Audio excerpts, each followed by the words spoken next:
I think this is the challenge that Jesus put before the young man and that all of us know by inference.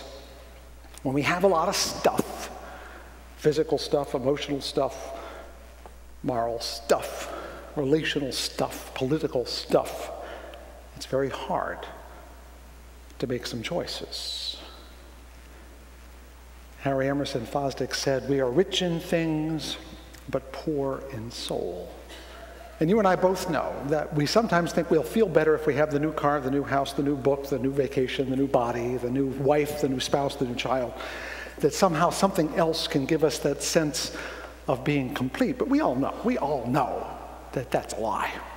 What we're looking for is the shortcut to happiness. I want the happiness that I can get from Walmart. Okay, not Walmart, we'll call it Costco instead. I wouldn't want you to feel politically oppressed here. But we all know we give into this stuff.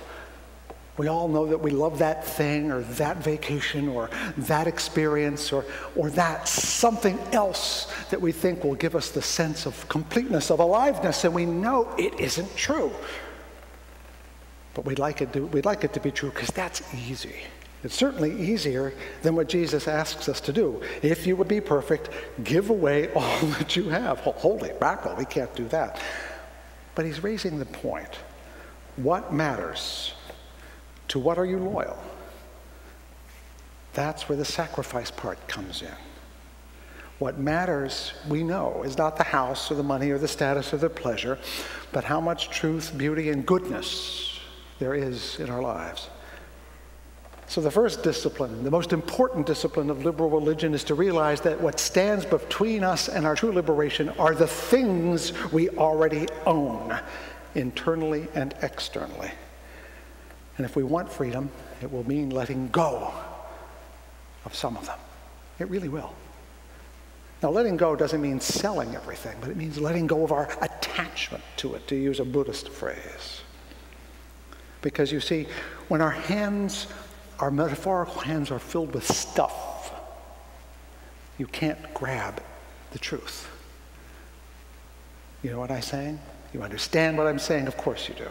The altar call of liberal religion is not, do you believe in this, but are you willing to let go of your beliefs so that you can learn what is true and what is good and what is beautiful? Are you willing to let go of some of the things you value personally to serve the truth, even though you don't like what the truth says? I'm putting a spiritual challenge in front of all of us.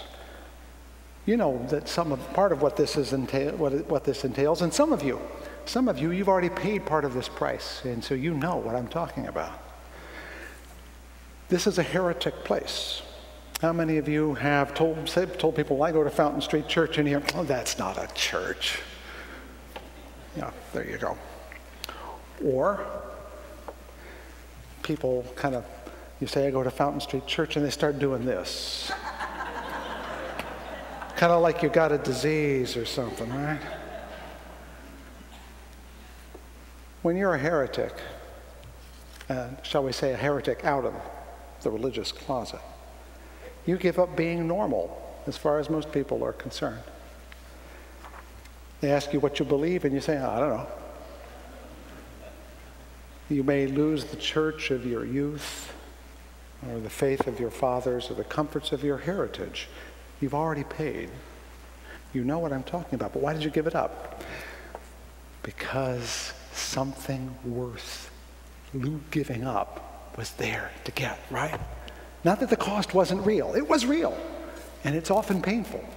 But you were willing to pay the price because the truth wouldn't let you say otherwise. We all have stories of exclusion, derision, and other afflictions that came from being part of an odd group over here on the side. So I'm telling you, you already know what sacrifice is, but I want you to go the second mile. Anyone get that reference? It's another Jesus reference, by the way. If a man asks you to walk, compels you to go 1 mile with him, go with him 2. Go further. I'm going to ask you to go the second mile. I don't care now that people don't like you because you go to Fountain Street Church or people don't understand you. We're all in that boat. That's not enough anymore. I want you to take sacrifice to the second mile, which is to the root meaning of the word sacrifice, which is to make holy. Sakros fekit, to make holy.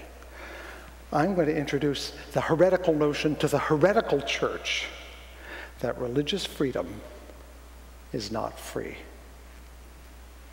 Goethe said it a few weeks ago, they only have their freedom who win it every day anew. That sacrifice is what we do every day. That we're always giving up and letting go so that we can make holy the things that matter. This past fall, I quoted Winston Churchill, and I think it's time to say it again. He said, we make a living from what we get, but we make a life from what we give. If you want to be truly alive, completely alive, utterly, thoroughly, and entirely alive, you can only get that way by giving your life to it. It is not something you obtain, this aliveness. It's something you get by offering your life for the cause of truth. When we give, life happens. When we take, life dies. You know, when you think about it, nothing true, none of the truths we value, things like freedom and justice, none of them really exist until we live them. Otherwise, they're just ideas out here. I believe in justice. I believe in truth. I believe in honor. But if you don't live it, they don't really exist.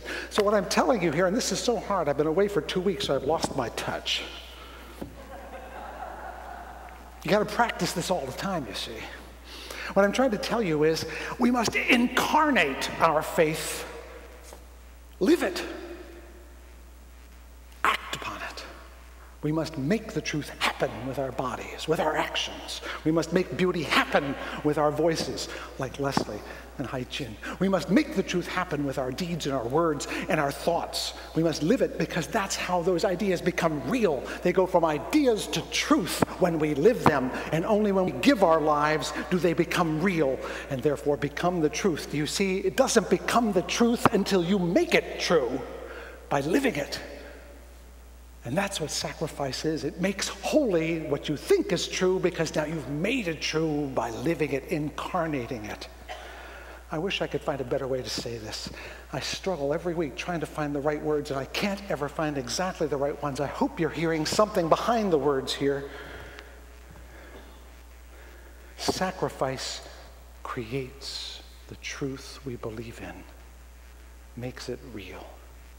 When we give our lives, whether it's dollars or days, deeds, to something larger than our own personal pleasure, our own personal security, even our own personal prosperity, that's when we become truly alive. And that's what Jesus knew when he said, give away all that you have so that you can be truly alive with who you are. And so, friends, here at the end of a sermon that's another one too long, I bring you to the foot of Mount Sinai, the long road from bondage to the purpose of our liberation. We are here to give our lives to the dream of aliveness itself, not just so we can feel good, despite what the song says, but so that we can bring ourselves to life and others with us. That is the dream of liberal religion, to liberate everyone to liveness, to being completely alive. Will we succeed? No. Will we get closer? Yeah.